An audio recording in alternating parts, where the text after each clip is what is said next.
Chappelle controversy keeps going. It rolls on. No matter what else we should be talking about, Dave Chappelle's Netflix special has become the focal point of the media in this country. It is not the rapidly rising prices of utilities, of food. It is not the massive homelessness problem.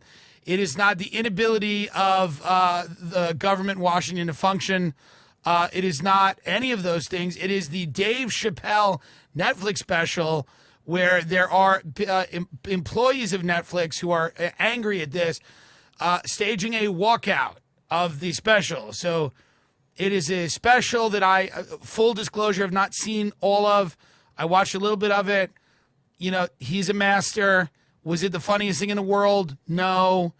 Is he expressing an opinion held by the vast majority of human beings about men and women? Yes.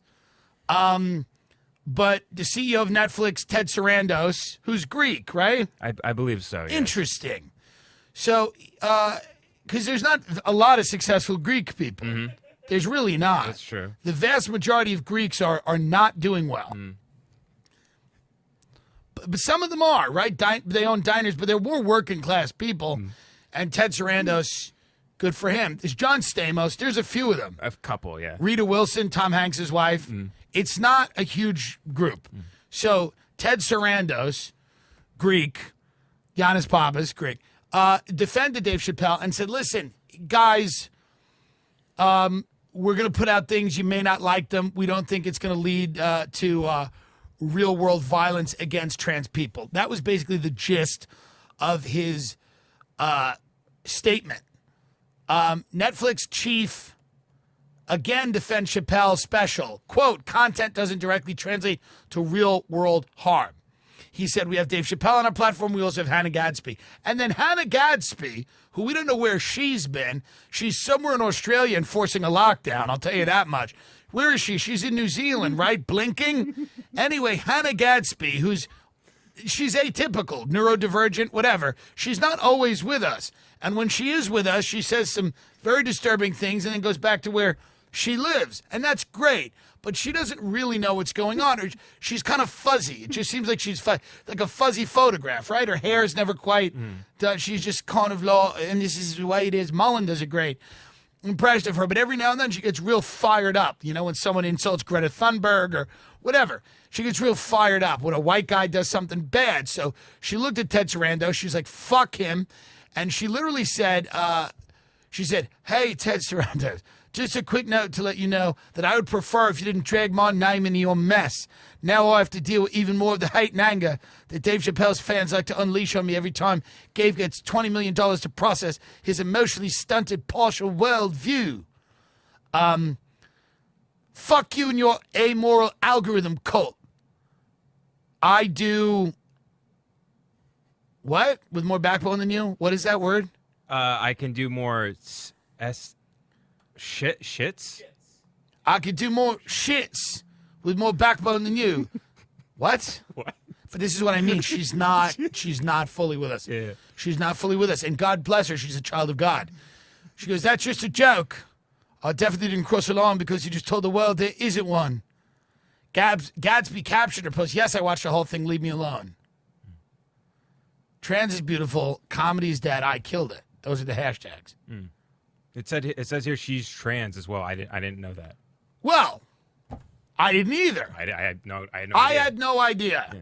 Does she talk about this in the net? I don't think so. I don't remember it. No, right? I don't know. Well, I want to see them, both of them, hash it out. Mm. You know? Who cares about any of this? Comedy's dumb. Stop watching it. Stop watching comedy specials. Get a life. Truly. Stop watching comedy specials. Stop watching specials. You have horrible lives. You have horrible lives. People are doing so much cool shit on this planet. Stop watching a fucking anybody talk for an hour. Except this show. Because this is different. Turn it off. Turn it off. And turn this on. They're canceling Halloween in Seattle, which makes me think, or not canceling it, but there's a school in Seattle where they're banning the Halloween parade, which makes you glad I own a house in Texas because it's good to hedge your bets, and you don't know what's going to happen with these people. I don't know what's going to happen. Seattle Elementary School cancels its annual pumpkin parade because it, quote, I don't even understand this, marginalizes students of color who don't celebrate Halloween. Who are these students that do not celebrate Halloween? I'm truly confused. Benjamin Franklin Day Elementary School. By the way, how is that still the name of this school? Benjamin Franklin Day Elementary School has canceled its upcoming Halloween parade because it, quote, marginalizes students of color. Administrators claim that a number of students, especially African-American boys, do not celebrate Halloween and feel excluded. I've never heard of this. Have you heard of this? We have our friends on the couch. I've never heard that African-American boys do not celebrate Halloween. No, never heard that. I've never heard of that. Unless they're Muslim, perhaps. I guess, but I don't even know. Are they, what about all the gang initiations on Halloween? There's tons of gang initiations on Halloween, and I think African-American boys probably participate in that, as do white boys and many young men. So I hope we're not canceling that. As a school with a foundational beliefs around equity for our students and families. See, I don't even understand what this means here. Let's get rid of the pumpkin parade event. We're getting rid of the pumpkin parade and requesting that students do not come to school in costumes. And I think part of it is that certain kids don't have money for costumes. But that was always the way it was. Forever, there's been Halloween parades where kids would show up, and some of the kids had really cool costumes. Some of the kids came in with costumes their parents made. And then there was the dirty kid. There's a kid named Ryan. I don't want to say his name. He was dirty, filthy. And he would come in, white guy, Irish kid, and he would come in filthy. And his parents would just beat him every day and night, and they would piss on him, and he never had anything.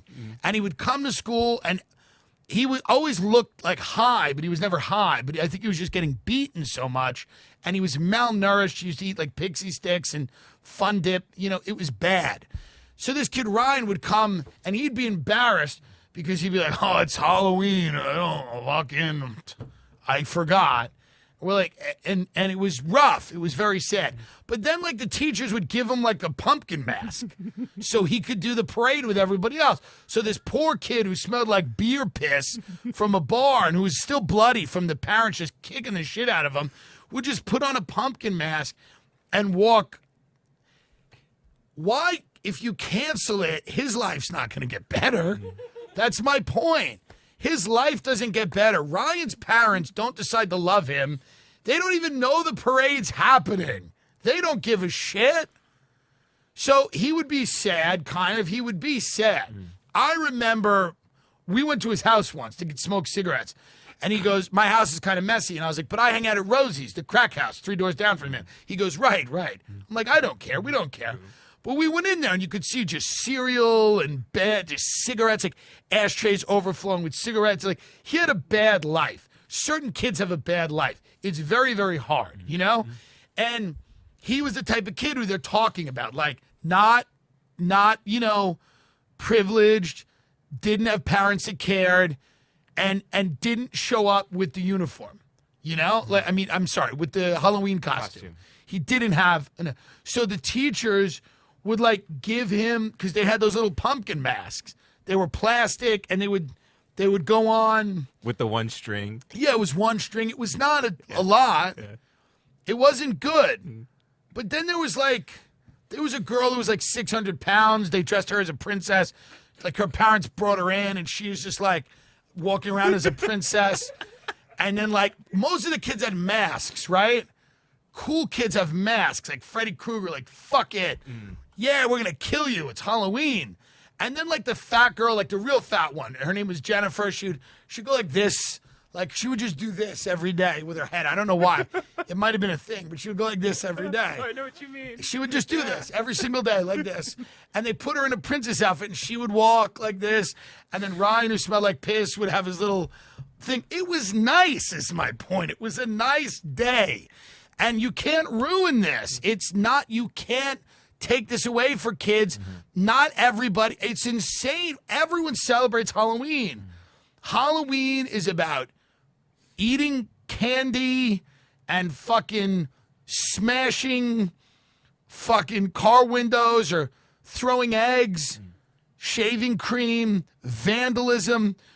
The idea that you would just vandalize things. It's a beautiful idea. And these are people that are pro-vandalism. They love vandalism. Well, where do you think people get the itch? It starts with Halloween. They don't just get into Antifa. You start with Halloween. You do a couple of eggs, a little shaving cream on the stop sign, and then you graduate to, federal banks in Portland. But I don't understand why they're taking this away. Is there any reasoning for this at all? Is there any reasoning? They decided to cancel the event this year because it'd be upsetting for children who can't afford a costume. That's all it is. But then just buy them costumes. You cheap fucks. Why not buy them costumes? Well, also they cite the loud noise levels and crowds are triggering for some children. Well, that I agree with. I don't like the noise. Get rid of it. I do agree with that. I don't like the noise at all. That's a very good point. All right, well, we'll have to skip it this year. Moving on, we have a feel-good story. I do like the Tony the Tiger, I'm greedy. That's nice. Sign. It is fun because you know what you can do here with the strike and people lose. You can have a lot of fun with the mascots. Yeah. Like there should be a mini wheat with the hammer and sickle. Dress up a mini wheat as Joseph Stalin. What are they, elves? They're elves, yeah. The Rice Krispie elves, they should be painted killing executives, like cutting the throats of executives. Toucan Sam should have his arm around Mao Zedong. This is fun. This is good. You know the people with the signs? Who gives a shit? I don't know them. But if all the mascots got together, the Sun, Tony the Tiger, those twinks who make Rice Krispie treats, and the cornflakes chicken, if they all, or rooster, he's a rooster, whatever. His gender's none of my business. If they all got together and explicitly, if there was artwork of them killing executives, burning their houses down, get a picture of Joseph Stalin up. Get a picture of Stalin up. Now let's imagine, give the Raisin Bran Sun. Put the Raisin Bran Sun